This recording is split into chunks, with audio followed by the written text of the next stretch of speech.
Big news in JW land. Yeah, as of today, February 5th, 2019, via jwleaks.org, the Shepherd the Flock of God book, the new one, was just leaked onto the internet.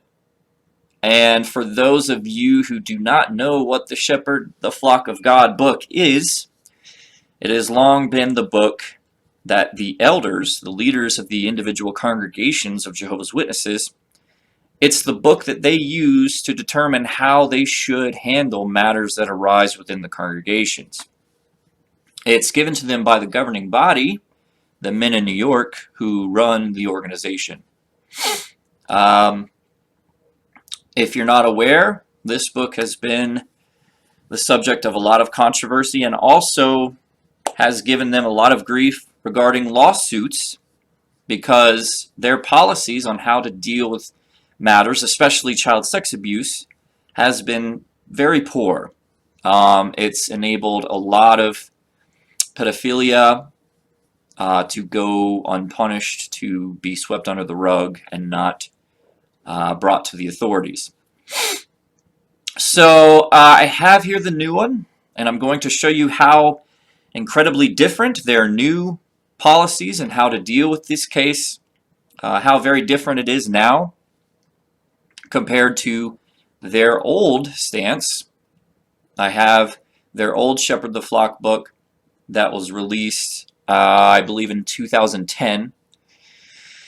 They had a thing called the two-witness rule.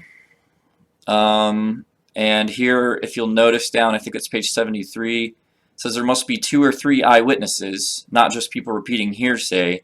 No action can be taken if there is only one witness. And they applied this even to the situation of child sex abuse, which is insane because how many kids who are being abused are going to have a witness to that. And I'll show you here. If the accused denies the accusation, the investigating elder should try to arrange a meeting with him and the accuser together,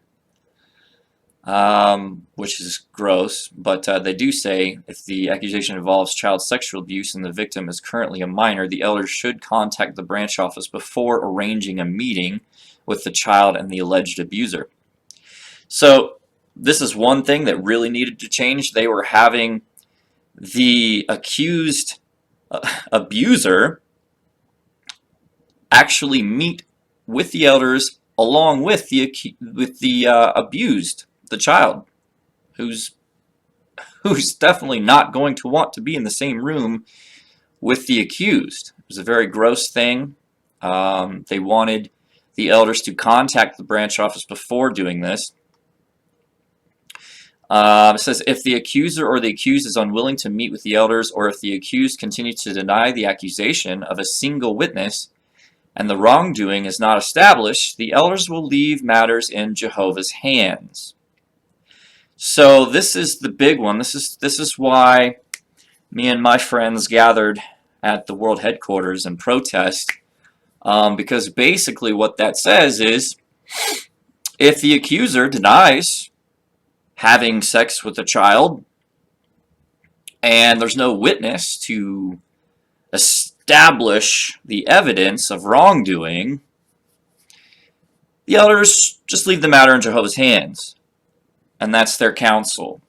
They are not encouraged to take the matter to the authorities or to do a proper investigation. Right, we've got that out of the way. That's their old stuff. That's 2010, the way they felt this matter should be handled in the congregation. Fast forward to today, Shepherd the Flock of God 2019 edition. Thanks to all the pressure that they've been under via protests, lawsuits, you name it, they've made significant changes. And I'm going to scroll down to show you guys just how very different it is. We're going to go down to child abuse. It's got its own subheading there this time, whereas before you had to dig a little bit for it. It didn't have its own category. You can see just by that alone how big of a deal this has been and how much pressure there's been to focus on this matter a lot more than they did previously. So chapter 14, give me a second to find it. Pornography. Here we go. Okay. All right. So now they've got this whole thing about upholding the sanctity of Jehovah's name while also contributing towards the safety of minors. It's nice that they're finally concerned with the safety of minors, or at least they're appearing to. Let's go down. Blah, blah, blah, blah, blah, blah, blah, blah. Legal considerations. Child abuse is a crime. In some jurisdictions, individuals who learn of an allegation of child abuse may be obliged or obligated to report the allegation to the secular authorities. So what they're saying is, depending on where you live, you may by law be required to report to the authorities if you learn of child abuse. Okay, so to ensure that elders comply with child abuse reporting laws, 2 elders should immediately call the legal department for legal advice when the elders learn of an accusation of child abuse. I think it's funny how it put emphasis on the reporting laws. That's always their first concern, is whether or not they're going to get in legal trouble. To ensure that elders comply with child abuse reporting laws, 2 elders should immediately call the legal department for legal advice when the elders learn of an accusation of child abuse. A call should be made even when both persons involved are minors. The elders should not ask an alleged victim, the accused person, or anyone else to call the legal department on the elder's behalf. The elders should call the legal department even if the following situations: the alleged abuse occurred many years ago. Alleged abuse is based on the testimony of only one witness. The significant change there. The alleged abuse is believed to be a repressed memory. The alleged abuse involved perpetrators or victims who are deceased. The alleged abuse is believed to have already been reported to the secular authorities. The alleged perpetrator or victim is not a member of your congregation. The alleged perpetrator is a non-witness associating with the congregation. The alleged abuse occurred before the alleged perpetrator or victim was baptized. The alleged victim is now an adult. The alleged abuse occurred in the past, and it is unclear whether your congregation elders ever called the legal department for direction.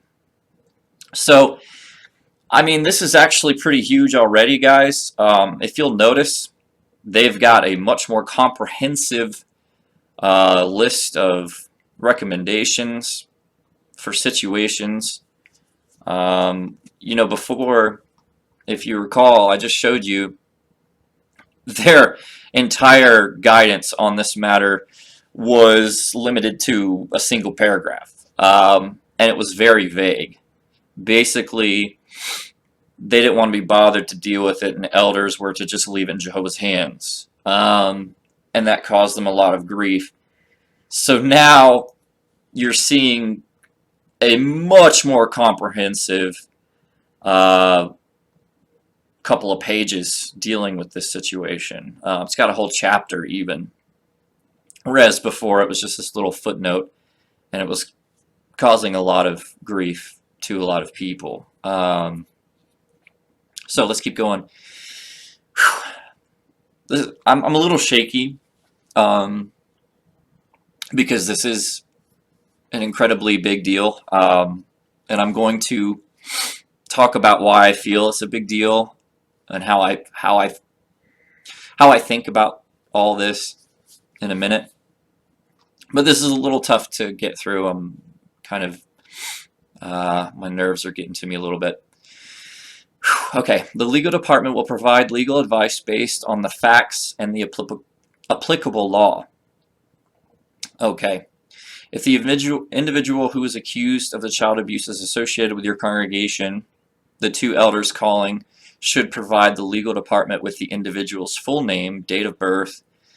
After speaking with the legal department, the caller will be transferred to the service department.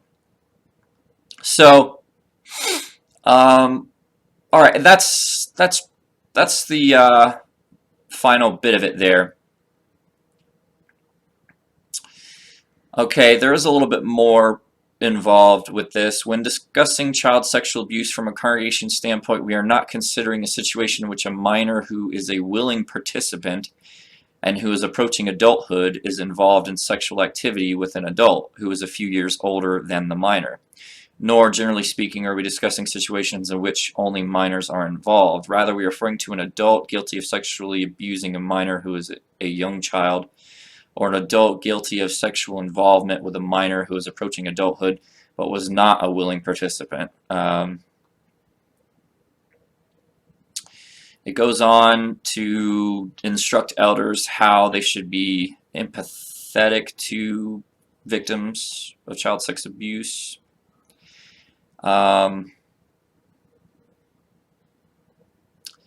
Two elders should always be involved when shepherding an adult sister who is a victim of child abuse. Okay. When shepherding a child abuse victim who is still a minor, two elders and the minor's parents should be involved. So that's good. We don't want these elders having meetings with the kids alone. That's not good. So they want the parents to be involved. Of course, if one of the parents is the accused parent would not be involved. That's also good, and that's a big change. If neither parent can be present, then another adult member of the congregation who is a confidant of the victim should be included. Elders should be good listeners. Blah, blah, blah, blah, blah. Though it may be necessary for the elders to ask a few tactful questions to help an afflicted one express herself, they should avoid probing unnecessarily or repeatedly into the details of the abuse.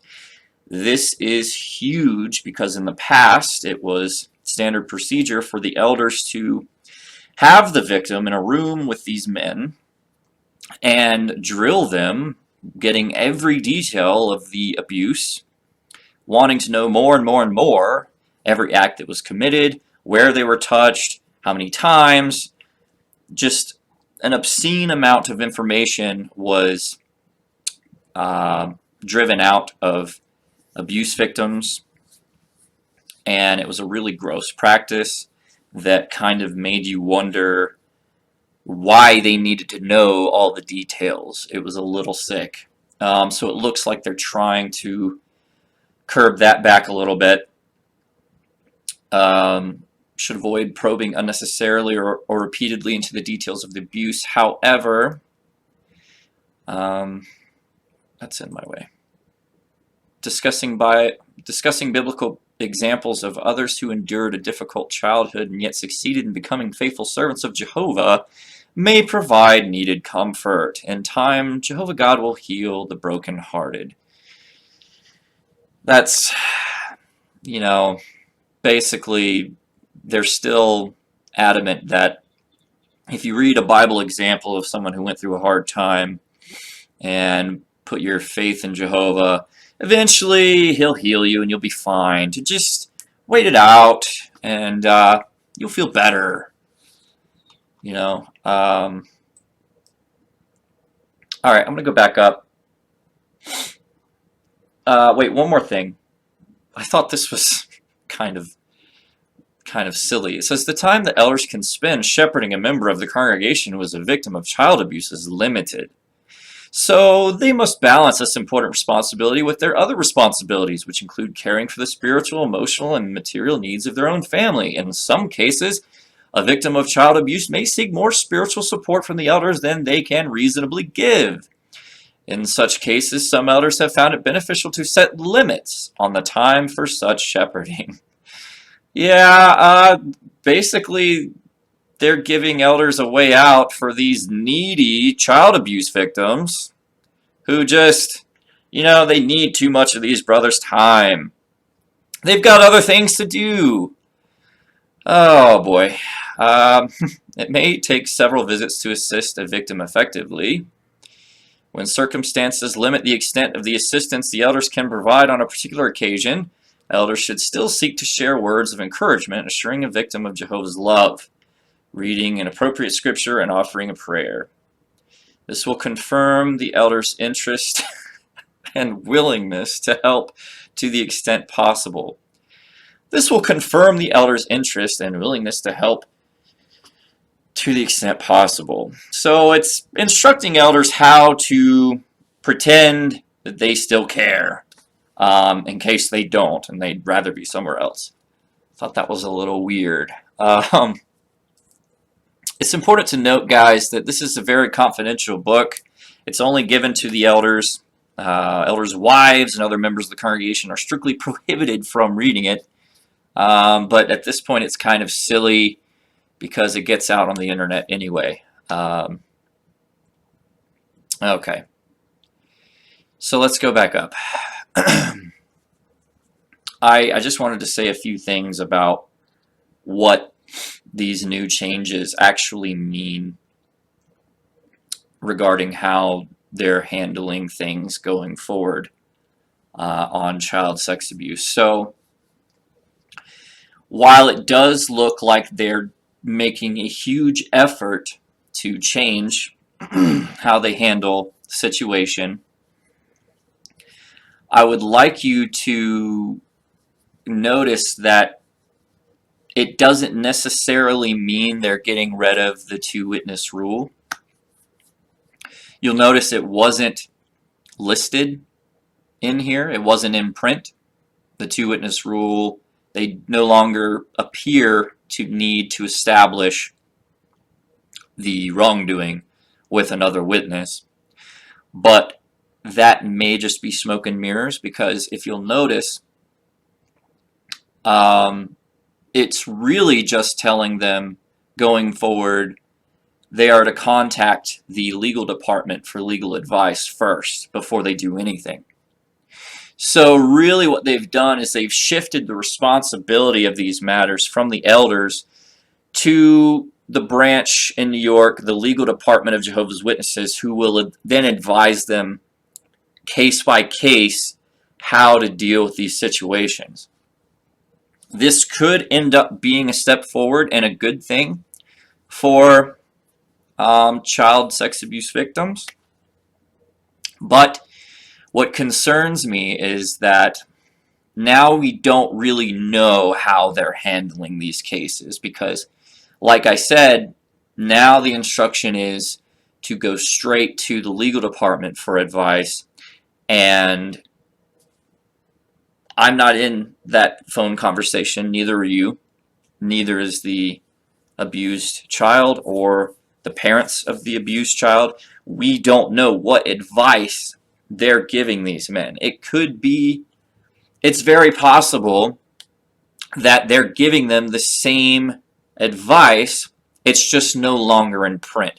This could very well be a loophole for them to stop being sued by victims.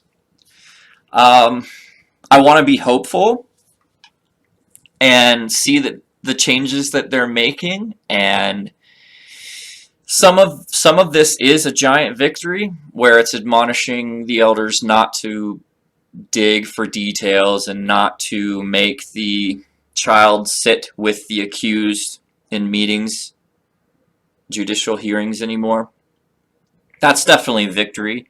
And all of you who've been a part of putting pressure on the Jehovah's Witnesses to change should feel good about that. You know, all the protests, all the emails helping people get interested in this matter and to share it. The AE special was huge, getting people to care and get involved. You know, all of you should feel good that this is definitely at least a small victory. in those two ways. But like I said,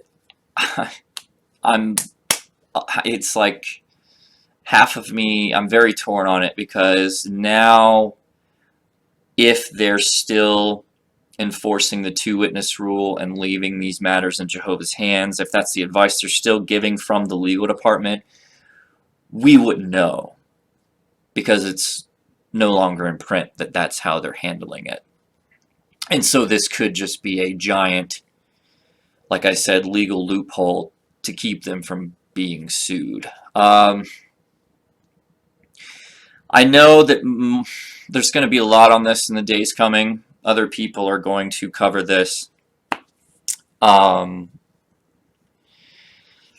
I just wanted to go ahead and give you a small taste of some of this issue and some of the changes made, so that you guys can look it up and read it and think on it and tell me what you think. Do you think it's a good thing? Do you think the Watchtowers finally changed their tune and they're going to care a lot more about the children and less about the organization's reputation?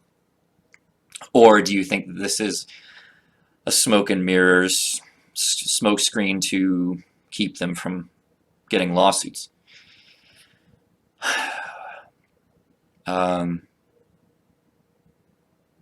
This has been a tough one. It's a very emotional thing, because I don't know exactly how I feel about it yet. And it's going to take some processing. As a lot of you know, I've spent several years and a considerable amount of time and energy trying to expose this organization for this issue. And it looks as though we've at least had an impact. Whether or not it sparks real change, we'll just have to see. But, you know, it is one thing for sure. It's proof that if we all stand together and if we all do our very best to put pressure on this organization to change, they absolutely will.